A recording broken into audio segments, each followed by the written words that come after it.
Boa noite, está começando aqui mais uma edição do nosso painel regional, sempre aqui pela TV Santa Cecília. Você com a gente de segunda a sexta-feira acompanhando entrevistas, debates, discussões importantes sobre os temas que estão na pauta aqui da Baixada Santista e do Brasil também. Lembrando sempre o nosso primeiro encontro do dia, às 1h30 da tarde, com o painel Debates. Também personalidades aqui da região metropolitana, passando pelas nossas bancadas, discutindo com você, debatendo os assuntos importantes para o crescimento, para o desenvolvimento aqui da região da Baixada Santista e do Brasil também. Nessa edição aqui, o painel regional, com prazer, debate mais uma vez a questão das hepatites, especialmente a hepatite C. Conosco o Jeová Cardoso, que é o presidente do Grupo Esperança. Tudo bem, Jeová? Prazer rever você. Igualmente, Edgar, é uma satisfação estar aqui com vocês novamente, poder estar contribuindo com a informação que é tão importante para essa patologia. Sem dúvida nenhuma. Não é? Uriel Vilas Boas, nosso companheiro jornalista, advogado, comentarista também do painel, mais uma vez com a gente. Tudo bem, Uriel? Boa noite. Tudo bem, Edgar. Boa noite, Jeová, boa noite, Jorge. Boa noite. É um prazer estar aqui discutindo um assunto tão importante que é a questão da hepatite, das hepatites. É verdade. E lá na ponta, fechando aqui o time desta noite, o Dr. Jorge Eurico Ribeiro, que é o coordenador nacional das hepatites virais do Ministério da Saúde. É isso, doutor? Boa noite, obrigado por estar com a gente aqui. Boa noite, prazer é meu.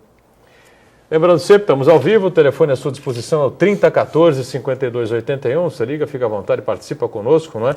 Envia aí o seu comentário, sua opinião, sua pergunta, fique sempre à vontade, o espaço é absolutamente democrático no painel regional. Bom, começar aqui conversando com o Jeová e já abrindo aqui a discussão, todos ficam à vontade aqui para falar sobre esse assunto, que é um assunto muito importante, questão que envolve a hepatite C. O Grupo Esperança está promovendo um encontro aqui de apoio aos portadores dessa patologia. É isso? Aqui em Santos é isso, Jeová? Na verdade, Edgar, o apoio está na nossa veia, vamos dizer assim, do voluntariado. 24 horas por dia o apoio aos portadores é a nossa missão. Especificamente hoje e amanhã, nós conseguimos ter o júbilo de juntarmos experts, técnicos, ONGs, outras entidades, nossos pares do Norte, do Nordeste, do Sul, quer dizer, agregando as macro-regiões e principalmente o gestor do Ministério da Saúde.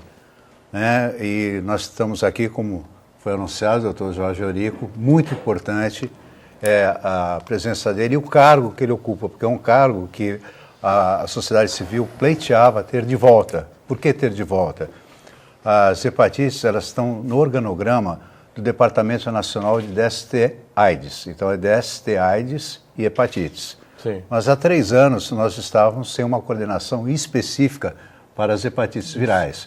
Obviamente que tem toda a importância a AIDS, as DSTs, mas as hepatites, chega um momento que ela tem, esse agravo, ela tem as suas especificidades, como todos, né? Então tem que ter uma equipe voltada, uma equipe focada para essa situação específica, né? Então, foi resgatado, juntamente com a nomeação do Dr. Jorge Eurico, veio pelo Dr. Fábio Mesquita, que a gente tem um prazer, uma esperança também muito grande por todo o seu histórico, né? Um histórico de luta, um histórico de uma cabeça técnica e pessoal, enfim, uma pessoa que esteve aqui na nossa cidade. O coordenador da STAIDS aqui, né? Sem dúvida, aqui em São Vicente São também. Vicente também, né? Estava agora pela OMS, esteve no Vietnã, recentemente ele veio do Vietnã e aceitou esse desafio, a qual a gente agradece também a participação do Dr. Jorge Eurico, porque sabemos que a hepatite hoje é uma das maiores preocupações de saúde pública. Isso já foi anunciado numa reunião do Grupo Esperança em 2004, pelo próprio Dr. Fábio, que ele falou, olha, hoje o grande problema de saúde pública está sendo a hepatite C. Então vamos saber do Dr. Jorge, né, Uriel? O que realmente vai mudar daqui para frente, o que pode melhorar nessa questão do olhar aí com mais profundidade aí do Ministério para essa questão da hepatite C. Agora com essa alteração e com a volta do Dr. Fábio Mesquita, que, como eu já disse, é um conhecido antigo nosso aqui da cidade, da região. Na verdade, a gente está comemorando também, né, um marco histórico, né, que, na verdade, estão fazendo 10 anos em que as hepatites foram reconhecidas como um agravo e diferenciada dentro do Ministério, né? como um programa nacional específico para esses agravos, né? Hepatite A, B, C, Delta, E, que nós temos também no país. E, a partir de então, veio um desenvolvimento até que, em 2009, a estrutura do Ministério mudou e se achou que a melhor forma de tratar esse agravo seria unindo dois grandes programas do Ministério, que era o Programa Nacional de AIDS com o Programa Nacional de Hepatites Virais. Eu cheguei no Ministério nessa época, ainda como Programa Nacional de Hepatites Virais, e acabei sendo integrado nessa nova estrutura do departamento, que ficou, então, de 2011 até semana passada, né, sem esse olhar especial, vamos dizer assim, sem uma área técnica específica só para hepatite. Na verdade, essa junção com o programa de AIDS acabou diluindo hepatites e AIDS em 4 áreas dentro de um departamento em que não tinha uma especificidade para cada agravo, e sim todos os agravos eram tratados nessas áreas, uma de tratamento, uma de prevenção, uma de controle social, uma de gestão, mas sem a especificidade. E isso gera que tipo de dificuldade, que tipo de problema, aquilo que foi colocado aqui pelo Jeová? Exatamente. Quando a gente quer discutir uma questão, principalmente com relação à hepatite C, que a gente quer discutir mais a fundo um agravo, quando um agravo se destaca mais do que o outro, você acaba dentro de uma área onde você tem 4, 5 agravos diferentes, você acaba tendo uma competição entre um agravo e outro, porque como é que a gente vai dizer que uma doença é mais importante que a outra? Né? Não existe isso. Difícil, né? Muito difícil. Então, foi feita essa tentativa, né? A gestão anterior tentou esse tipo de administração. A sociedade civil, que é muito importante, né, nessa mudança na política pública de saúde, né, eu acho que não só a sociedade civil organizada como uma ONG, mas como eles estão fazendo aqui, que é uma sociedade civil ampliada, né, onde é uma sociedade civil com ONG, com pesquisadores, com representantes da assistência, enfim, esse conjunto, né, que eles conseguiram unir, isso é um momento também histórico dentro das hepatites, né, onde não existe também uma quebra por um ou outro movimento social, enfim, é uma união, isso é muito importante. Então, é isso que o Ministério propôs para as hepatites, voltar a ter uma coordenação geral dentro do Ministério da Saúde, aproveitando a estrutura do departamento, que continua sendo DST, AIDS e hepatites virais, porém, agora sim, com uma coordenação geral de hepatites virais, onde o meu papel, né, nesse convite para coordenar essa área foi justamente fazer além dessa interlocução, né, que é fundamental, né, manter esse diálogo, manter uma parceria, né, com essa sociedade civil ampliada, que eu costumo dizer assim, que não é só ONG, né, que é o que eles estão fazendo aqui, que é o exemplo que eles estão dando, né, juntar todos esses atores, né, que estão fora do governo e também chamar o governo junto, não só o governo federal, como a gente aqui também teve outros representantes do governo, importante também para a saúde pública, né, e especificamente para esse agravo, para hepatites, né, e mais especificamente para a hepatite C. Então, isso é fundamental para que você tenha um olhar diferenciado para o agravo, você não está competindo com ninguém dentro daquele ambiente onde você está trabalhando tecnicamente, né? Então, você consegue expandir, vamos dizer assim, o seu leque de opções para aquela política de saúde, onde você volta exatamente para aquilo que você trabalha, né? Por exemplo, a minha expertise nos últimos anos voltada para hepatites, eu posso agora então colocar em prática dentro de uma coordenação voltada somente para aquilo, onde eu não preciso disputar espaço com outras. Perfeito. Uriel Vilas Boas, pois não. Quando se comenta a AIDS a nível internacional, sim, e se percebe um comportamento, eu diria assim, de ensinar a evitar como se pode evitar a doença. Em se tratando de hepatite e AIDS, a gente fala assim, é uma doença, AIDS. Quando se fala da hepatite, é uma gama muito grande e, no caso, a programação que se faz é em relação a quem já tem hepatite Ou também, por que não tem o mesmo nível da questão da AIDS, onde se coloca de forma ostensiva o que deve ser feito para evitar a AIDS? O que deve ser feito para evitar as hepatites? Ao contrário da AIDS, né, as hepatites virais, né, porque também a gente chama hepatite só, parece que a gente está falando de todas as doenças do fígado. Do fígado, né? Mas essas são específicas causadas por vírus, né, vírus que atacam diretamente o fígado, né, então são as hepatites virais, especialmente a hepatite B e C, são aquelas que cronificam, ou seja, que a pessoa se infecta por aquele vírus e, diferente da AIDS, o período que leva desde a infecção até o aparecimento de sintomas, isso pode demorar 20 a 30 anos. Então, por isso que a gente pode ter o problema da hepatite e ela não se manifesta. Exatamente. É o que acontece na maioria das pessoas. Né? Você não faz o que acontece com a hepatite A, que é aquela que tem uma transmissão fecal-oral, que está relacionada a problemas ambientais, de saneamento, enfim, que ela é autolimitada, que você contrai esse vírus, mas o nosso organismo mesmo resolve essa infecção, a gente fica amarelo, como a maioria das crianças, acontece muito em criança, né? Criança, adolescente, agora não mais, se vê tanto isso, por causa que a gente já tem aí bastante resolução nessa área, mas aqueles sintomas típicos de hepatite que a gente conhece, na B e C, eles não são comuns. Eles acontecem, mas às vezes eles acontecem de uma forma tão branda que passa como se fosse uma outra virose qualquer. Aquilo que as pessoas dizem, o que você tem? Eu estou com uma virose. Essa virose pode ser uma hepatite. Né? E aí você tem essa virose, esses sintomas... E aí o que tem que fazer? Fazer um exame específico, Exames específicos, testes específicos que diagnosticam tanto a hepatite B quanto a hepatite C numa forma mais precoce, né? Antes que esse vírus já tenha levado um dano importante no fígado. Mas isso é comum as pessoas fazerem esse tipo de exame? Não é muito comum, né? É até interessante a gente falar que ele não está no hemograma. Muita gente pensa, aquele exame check-up lá de anual, são chamadas sorologias, né? Sorologias específicas para cada doença. Né? E tem que ser bem claro, eu quero fazer um teste de hepatite. Né, que já se entende que são as sorologias para hepatite. Né? E isso, no SUS, todos têm acesso. Já temos, como existe na AIDS, testes rápidos que as pessoas dão um furinho no dedo e tem o resultado em 15, 30 minutos. Para hepatite B e C também temos esses exames. É aquilo, né, que a gente fala.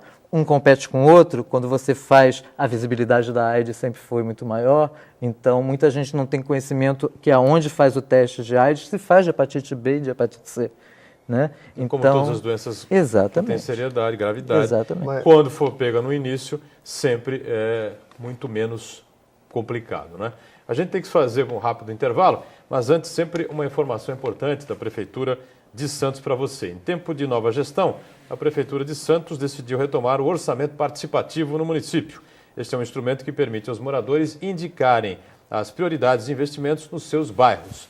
Neste ano, a população terá a possibilidade de participar da elaboração da Lei Orçamentária para 2014 em 5 audiências públicas em diferentes regiões da cidade. No Brasil, o orçamento público é formado pelo PPA, Plano Plurianual, LDO, Lei de Diretrizes Orçamentárias, e a LOA, a Lei Orçamentária Anual. O PPA estabelece os objetivos para os próximos 4 anos. A LDO prioriza anualmente metas para o município. E a LOA prevê receitas e fixa despesas a cada ano. O sistema orçamentário é complexo, mas o município vai ter a possibilidade de compreendê-lo e fazer participar ativamente da sua elaboração. Com esse objetivo, a Prefeitura produziu a cartilha ilustrativa Orçamento Participativo. De maneira simples e didática, a publicação compara o orçamento de uma família com o orçamento municipal. A primeira reunião deste ano, né, do orçamento participativo, acontece na Zona Noroeste, neste dia 25, amanhã, portanto, 7 da noite, na Sociedade de Melhoramentos da Vila São Jorge. Um breakzinho rápido, a gente volta em instantes. Voltando aqui com o painel regional, que nessa edição fala sobre a questão das hepatites, especialmente a hepatite C. A presença sempre importante aqui do nosso Jeová Cardoso, presidente do Grupo Esperança, Uriel Vilas Boas na sequência conosco aqui também, e o Dr. Jorge Eurico Ribeiro, que é agora o coordenador nacional das hepatites virais. Né? Antes do encerramento do bloco anterior, o Uriel tinha um questionamento a fazer aí. Fica à vontade, Uriel, por favor. Nós passamos uma experiência nos idos dos anos 80, na COSIPA, antiga COSIPA, hoje Usiminas, onde se constatou que trabalhadores estavam contaminados pelo benzeno, que causava a leucopenia. Uma médica que trabalhava conosco, a doutora Lia Giraldo, fez uma pesquisa e constatou. Então, nós tivemos naquela ocasião 2 encaminhamentos. O primeiro, os trabalhadores afetados foram retirados da empresa, que era a única forma de não ter contato com o benzeno. E a outra foi uma campanha para que acabasse o benzeno na área da COSIPA. Então, a pergunta que se faz, o que vocês estão fazendo agora, a nível de coordenação nacional e a nível dessa programação aqui na Baixada, na região, tem como objetivo atender as pessoas já afetadas e também fazer uma programação tal que motive a comunidade a se preparar, a se precaver, tomar cuidados. Qual seria esse objetivo prático do encontro que está sendo realizado? Na verdade, quando a gente fala em fazer um programa, né, de um agravo, principalmente quando ele é transmissível, né, como o vírus da hepatite C, por exemplo, não adianta você só tratar, né, e não quebrar a cadeia de transmissão. O que seria isso? Não deixar que as pessoas continuem se contaminando, né? Como eu falei, é uma doença que ela vai se manifestar clinicamente a longo prazo, né? O que a gente está vendo hoje de pacientes doentes, né, são as pessoas que se contaminaram há 20, 30 anos atrás. Para você ter uma ideia, há 20 anos atrás não existia teste para hepatite C nos bancos de sangue. Então, uma pessoa poderia ter o vírus da hepatite C e passava para outra na bolsa, não porque ninguém sabia, porque testaram e deram positivo e ninguém viu. Né? Não havia o teste, né? Então, a partir de 93 tem o teste. Então, todo mundo que fez transfusão, isso é um exemplo, transfusão de 93 para trás, né, há mais de 20 anos atrás, essas pessoas têm risco de estarem infectadas pelo vírus C. Então, o teste faz parte de uma estratégia de prevenção, né? Então, testar as bolsas de sangue já é uma maneira de prevenir. Qual é outra maneira de prevenir? Orientando, né, e educando a população quanto às formas de transmissão, né? A transmissão é basicamente sanguínea e todos aqueles contatos que a pessoa possa ter com sangue, independente de ser uma transfusão com grande volume ou uma cirurgia, mas, por exemplo, agulhas de injeção, né? Aparelho de barbear, compartilhado. Então, pequenas coisas, né, que a educação faz parte do programa, né? A educação da população para a prevenção, né? E, além disso, né, as drogas, o uso de droga endovenosa, né, e pipadas também, porque o próprio canudinho que se cheira uma cocaína, o próprio cachimbinho, hoje em dia, que se faz uso de maconha e crack principalmente, aquilo fere, aquilo tem sangue, aquilo é compartilhado. Então, é o que a gente chama de redução de danos, né? Não conseguimos acabar com o uso da droga, mas vamos reduzir o dano causado numa pessoa que usa droga, né? Então, isso também faz parte da política de saúde, da política de prevenção. Eu gostaria de pegar um gancho nas palavras do Dr. Eurico, na questão do tempo que esse sangue que está num objeto desse, que ele citou, mesmo um alicate de cutícula, isso, né? Todas essas formas, diferente até da AIDS, aí a gente entra naquela questão da especificidade da patologia. O que acontece? O AIDS, por exemplo, os estudos maiores dizem minutos, 5 minutos, talvez, sim, né? E da hepatite B, 7 dias, da hepatite C, 3 dias, 72 horas. Então ele fica ali num objeto perfurocortante, imperceptível, você não consegue chegar a olho nu, né? E ele está transmitindo, se é uma porta de entrada, ele transmite de uma forma fácil. A outra observação que eu queria colocar dentro das palavras do Dr. Jorge também, ele falou que essa cronificação de 20 anos, então aquelas pessoas que tiveram contato, sem culpa de ninguém, porque claro, iam lá receber uma cirurgia letiva ou numa cirurgia de emergência, recebiam aquela bolsa de sangue, eles se infectaram e, a exemplo, e eu posso dizer do meu próprio exemplo, hoje são pessoas que não tiveram sintoma. Quando o sintoma apareceu, e tem umas até que não apareceram até hoje, e já tem um grau de fibrose, ou seja, já está uma cirrose hepática estabelecida, né? Então, é o que a gente fala, e até comentou um colega de uma ONG hoje, falou que nós estamos com a bomba atômica para explodir. E o Prontinho. Dr. Fábio falou, eu sou louco para desativar a bomba. Exatamente. Foi até interessante hoje, porque realmente essas pessoas estão aparecendo com a cirrose hepática. Hoje, mais de 51% das indicativos de transplante de fígado é por conta da infecção da hepatite C, mais um importante número pela hepatite B. Exato. Então, Mas as pessoas confundem um pouco, né? A hepatite C com a própria... Confundem uma sopinha de letras, né? As hepatites, né? Mas, na verdade, a cirrose é uma decorrência, uma evolução natural. Uma evolução da hepatite da doença. Exatamente. Isso, da hepatite C. B e C. B e C. B e C. Na verdade, a cirrose é uma evolução de qualquer hepatite, porque a hepatite significa a inflamação do fígado, pode ser viral, pode não ser viral, mas os mais comuns realmente que trazem esse quadro de cirrose são as hepatites B e principalmente a hepatite C. E agora uma coisa também interessante, que é bem regional aqui, o Uriel sabe que ele deve ter coordenado bastante na presença do sindicato, bastante jogos de várzea, né? Naquela época o pessoal utilizava muito energético, hoje você encontra no posto, loja de conveniência, posto de gasolina, que é o energético que você oral, bebe, né? Oral. Antigamente usava-se o gluconergan, né, que era um energético que eles compartilhavam a ingesta desse aditivo a injeção, aí. naquela época não se falava tanto em descartáveis. Né? As seringas eram de vidro, né? Eram esterilizadas no fogão, dentro de uma panelinha de água. Isso. As agulhas também eram reutilizadas. Isso era até né? que o pessoal Ou roupeiro... então se passava um alquinho e o outro já tomava. Não, tinha até oficial, roupeiro, assim, nos clubes de várzea mais importantes, eles colocavam ali na hora, não, aqui a gente faz tudo direitinho. Isso. Pegava, lavava ali com álcool e... Isso. Mas é uma situação interessante quando se fala da AIDS, relação sexual. Sim. Relação sexual, uso de camisinha, enfim, essas campanhas amplas mostrando simples e tão somente um fato. Na questão da hepatite, quando o senhor aponta, inclusive, a possibilidade de 10, 20 anos para aparecer. Nesse programa que vocês vão estabelecer, vocês vão jogar tudo isso para as pessoas no sentido de estimular a que tenham o efetivo cuidado? Porque Exatamente. Esse é o grande problema. E é um grande desafio, né? Porque elas não são iguais num todo. Né? Apesar da hepatite B e C terem basicamente a mesma forma de transfusão sanguínea, né? Os vírus têm especificidades diferentes. Para você ter uma ideia, o vírus da hepatite B infecta 100 vezes mais que o HIV, o que não acontece com o vírus da C. Mas, em compensação, o vírus da C cronifica muito mais do que o vírus da B. E não tem vacina. E não tem vacina, o C e B tem vacina.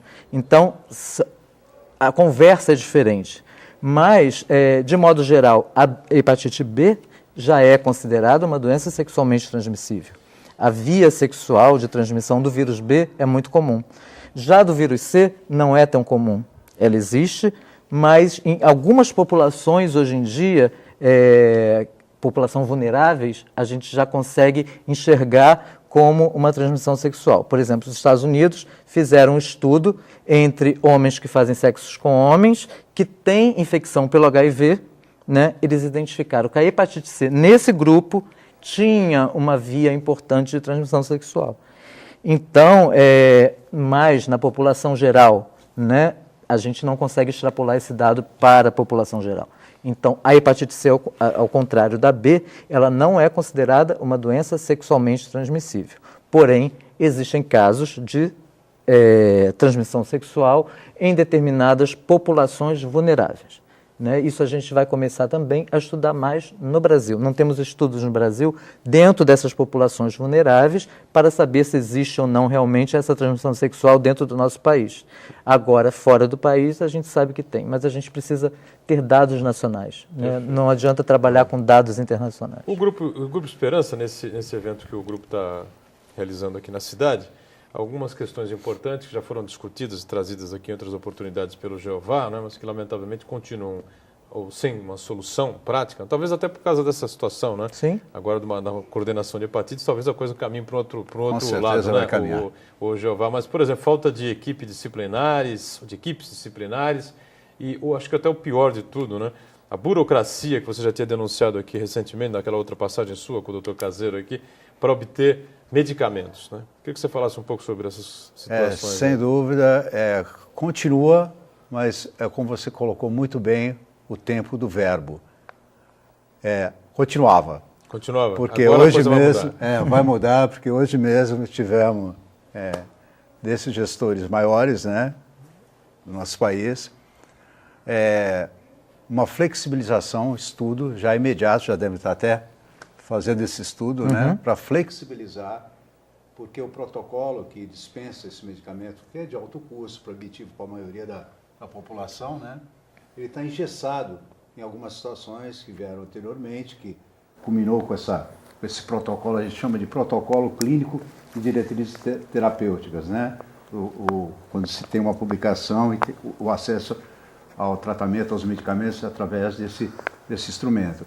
E realmente já existe a flexibilização, a desburocratização também, e alguns fatos técnicos científicos também que estão que ser avaliados, que vai reduzir e vai permitir um acesso. Enquanto isso, né, nós temos que usar o nosso expediente, que infelizmente talvez nem quiséssemos utilizar, mas que é por via judicial, é o que a gente tem obtido o medicamento de ponta. O que é lamentável, né? Porque o medicamento, com certeza. Agora, o tratamento é absolutamente fundamental, né? Agora, há 10 anos nós temos o medicamento que a gente, o tradicional, hoje a gente até fala o convencional, ele tem uma eficácia, mas uma eficácia com índice bem menor, né, com interferon peglado e ribavirina, e já disponibilizado com a compra centralizada, que isso foi o grande júbilo. Eu tive a oportunidade de estar com os gestores na época, com os ministros da época, fizemos um pleito, a sociedade civil fez esse pleito, fomos atendidos, e a compra centralizada pelo Ministério da Saúde,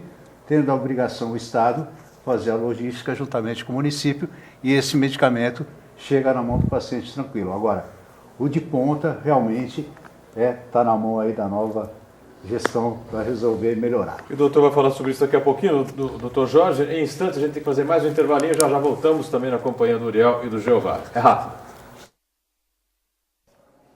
Terceiro bloco aqui dessa edição do nosso painel regional, que conta com o Jeová Cardoso, presidente do Grupo Esperança, com o nosso Uriel Vilas Boas e também com o coordenador nacional das hepatites virais, o Jorge Eurico Ribeiro, que responde aqui na sequência, né, a esses desafios todos, né, que terá pela frente agora, exatamente para corresponder a isso que foi colocado em debate, em xeque aqui nesse evento promovido pelo Grupo Esperança, agora aqui na cidade, né, o Jeová, a respeito dessas questões de burocracia para obter medicamentos, que é uma coisa completamente inaceitável, né, e a falta de equipes multidisciplinares, enfim. Tudo isso está superado agora, é isso, doutor? Vamos superar, né? Continuo repetindo o que eu falei no início, né? As reivindicações do movimento social é muito importante, né? A sociedade civil reivindicar para o governo é fundamental. Boa vontade, eu acho que todos têm, né? Agora, governo brigar com governo fica um pouco difícil, né? Mas quando a gente é governo, brigar com o nosso superior, né, com o respaldo, né, de uma sociedade civil organizada, principalmente com o respaldo daquela organização que representa, né, os portadores daquela doença, isso tem muito mais peso, né? Porque são essas pessoas que representam aqueles que sentem na ponta, né, o resultado da nossa política de saúde, né? Como ele falou, temos a medicação básica, né, para o tratamento da hepatite C fornecida de forma centralizada pelo Ministério. O que fazemos? Abastecemos os estados, porém, existe uma coisa chamada assistência farmacêutica, né? Dentro da assistência farmacêutica temos algumas diretrizes, algumas mais flexíveis, outras mais engessadas, né? Infelizmente a hepatite vem dentro de uma estrutura de assistência farmacêutica mais engessada, vamos dizer assim. O componente dessa assistência farmacêutica, por ser considerada uma medicação de alto custo, entra dentro de uma portaria da década de 90, onde tem todo um cuidado, porque naquela época as medicações ainda eram mais caras ainda, esse alto custo era muito mais alto custo. Um portador de hepatite, o número era muito menor do que é hoje em dia, né? Então, eram poucas pessoas que tinham uma receita para ir pegar no sistema de saúde, né? Hoje em dia não. Então, se você não moderniza isso, não flexibiliza, claro que sem tirar a responsabilidade de você estar entregando na mão de um paciente, né, 50 mil reais, por exemplo, a responsabilidade tem que estar em quem prescreve, né? A responsabilidade não pode ser do farmacêutico que pega da prateleira e entrega. Se quem prescreveu assinou embaixo, tem um termo junto, porque essas medicações de alto custo tem um termo, o paciente ele tem que ser instruído e tem que assinar junto com o médico que ele está de acordo em se tratar e que ele sabe para que é aquele tratamento, o custo daquilo e também o risco e benefício que aquilo pode levar. São drogas novas, né? Se conhece só o que os estudos de registro dos medicamentos mostraram, né? Na nossa vida real isso pode se reproduzir muito diferente, né? Ou muito melhor, ou às vezes muito pior. Então, isso tem que ser colocado para o paciente. Não é simplesmente, olha, é uma medicação nova, ela é bacana, toma aqui, vai lá para a sua casa e se trata. Não, é muito mais complexo. Só que essa complexidade, ela tem que ser nessa relação entre o médico e o paciente e nessa equipe que está assistindo esse paciente, que independe que seja dentro do próprio SUS, ou que seja na saúde suplementar ou no particular, aonde o paciente tenha o seu tratamento. É um direito de cada um poder se tratar onde ele pode, né? Mas é um direito do SUS dar o medicamento para todos, né? Então, independe de onde se trata e esse acesso tem que ser simples. Antes do Uriel, só registrar aqui o João Nunes, de Valinhos, me parece, agradece ao Jeová aqui do Grupo Esperança, que o acolheu durante o tratamento. Ele diz que é portador de hepatite, agora negativado, e gostaria de saber dos novos medicamentos, né? Se dão menos ou mais efeitos colaterais, se estão melhores, né? Não sei se o doutor pode responder isso, o Jeová também pode responder, né? Os medicamentos agora são mais específicos e têm efeitos colaterais menores? Pergunta aqui o infelizmente não. Né? Estamos na primeira geração dos medicamentos de ação direta contra o vírus da hepatite C. O que a gente tinha até agora, essa medicação padrão, né, são medicamentos que tinham uma ação no vírus, porém uma ação indireta. Ele dependia de um efeito no nosso sistema para que o nosso sistema, então, forçasse a combater esse vírus. Agora não, essa medicação ela vai direto no vírus e diminui a reprodução desse vírus, quebrando essa multiplicação do vírus e, consequentemente, curando no caso de C, né? Porque você acaba com a replicação viral, chega uma hora que você não tem mais vírus para se reproduzir e aí é o que a gente diz, negativa a quantidade de vírus, né? A carga viral que esse paciente tinha anteriormente. É a primeira geração, né? Toda a primeira geração de drogas, ela vem com um efeito bom, porém ela vem ainda com essas arestas que têm que ser ainda mais investigadas. Então, essa foi a primeira geração que a gente colocou aí em discussão e que entrou para a população, que estamos flexibilizando o acesso, né? Mas existem já outras drogas, já em fase final, inclusive, de estudos, algumas já pedindo registro, inclusive, que já vão diminuindo esses efeitos. Mas a mesma coisa aconteceu com os interferões. O primeiro interferon, ele era muito mais agressivo do que esse interferon atual, que é pegilado, que é uma molécula mais complexa, para diminuir efeito adverso. Então agora as segundas e terceiras gerações que vão chegar, além de ter uma efetividade melhor, são moléculas mais elaboradas, né, porque estão tendo tempo para isso, né, além de serem mais elaboradas e terem uma efetividade melhor, elas também têm uma segurança, que a gente chama, com relação aos eventos adversos, é a segurança do medicamento. Né? Ela vai... Também, Jorge, existe a possibilidade de ser uma ingesta oral só. Sim, né? sim, porque sim. esses novos medicamentos são em terapia tríplice, ainda utiliza o interferon e a ribavirina, que é o tratamento Isso, o interferon é injetável. Né? Uriel, pois não, rapidamente. Nós estamos trabalhando com a questão dos aposentados e, inclusive, na última reunião que tivemos no Ministério, uma questão que se colocou foi a relação de medicamentos, principalmente a hipertensão, mas não necessariamente.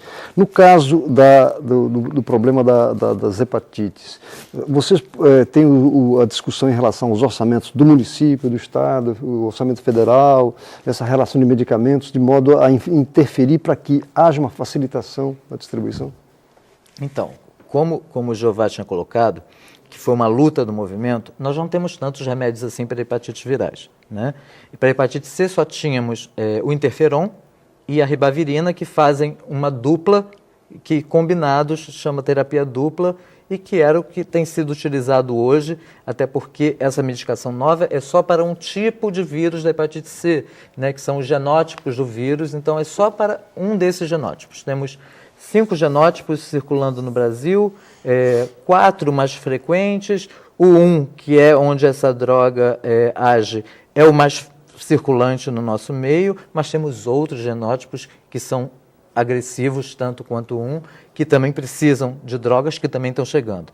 Mas, enfim, ainda não são para todos os tipos. Mas são centralizadas no Ministério. É diferente da hipertensão, que tem programas onde se pega no município, o município compra, agora não mais, tem a farmácia popular, mas ainda não se chegou a esse nível, até porque o custo ainda é muito alto. Mas eu acredito que deve se pensar também nos medicamentos de coadjuvantes, suporte, né? Sim, sim.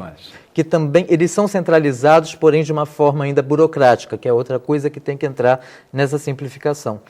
O Ministério paga, porém quem compra é o Estado. Então o Estado compra e a cada paciente que ele vai ofertando o remédio, conforme vai sendo prescrito, vem uma nota para o Ministério pagar. Né? Então, esse sistema também burocratiza. Sem dúvida. O João Márcio manda um abraço aqui para o Jeová e para o Uriel, ele que é lá da Vila Matia, a gente agradece, dá um abraço para ele também, e o tempo, infelizmente, está esgotado aqui no painel regional. Eu agradeço mais uma vez a participação sempre importante do nosso Jeová Cardoso, presidente do Grupo Esperança. Parabéns pelo trabalho, sucesso para você, mais uma vez aqui com a gente. Obrigado, viu? Obrigado. Também o nosso Uriel, obrigado por estar conosco, Uriel Vilas Boas, e o doutor Jorge Eurico Ribeiro.